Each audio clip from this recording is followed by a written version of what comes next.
Hi guys, કેમ છો Insta family? જો આજે આપણે છે ને કસ્ટમર આવ્યા છે ઇન્સ્ટામાંથી રીલ્સ જોઈને, તો એમનું જ આપણે રિવ્યૂ લેવી, કેવું લાગ્યું અહીંયા કલેક્શન અને કઈ રીતે અહીંયા આવ્યા.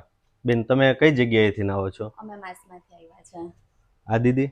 એ કોસંબાથી આવ્યા છે. અને તમને મારી દુકાનનું એડ્રેસ ક્યાંથી મળ્યું? અમે રીલ્સમાં જોઈને આવ્યા. હા, રીલ્સમાં હતું એવું જ છે કે એના કરતાં બી ના, સારું છે? એના કરતાં પણ સારું છે. તમે કેટલા પીસ લેવા આવ્યા હતા? અમે 2 જ લેવા આવેલા. તો અત્યારે કેટલી ખરીદી કરી તમે? બહુ જ બધી કરી દીધી છે. હા, અને કોઈને ઓનલાઈન મંગાવવું હોય ઘર બેઠા તો મંગાવી શકે? હા, મંગાવી શકે. ઓકે. શ્યોરિટી છે કાપડની પણ, બધી રીતે અને રેન્જ વાઇઝ કેવું લાગ્યું? બરાબર છે, રીઝનેબલ અને છે. અમારા સ્ટાફનો સ્વભાવ અને બતાવવાની રીત અને બધું તમને જ ચોઈસ fine કઈ છે. રીતે કરાવ્યું? બધું જ ફાઇન છે. અમે કીધું તે રીતે એમણે કાઢી પણ આપ્યું છે. Okay, thank you. ને બધી રીતે ફાઇન છે. અમને જે રીતે સ્કિન ટોન છે એ પ્રમાણે એમને હા, કલેક્શન આપ્યું છે, અમને બતાવ્યું છે. Okay, thank you. Thank you.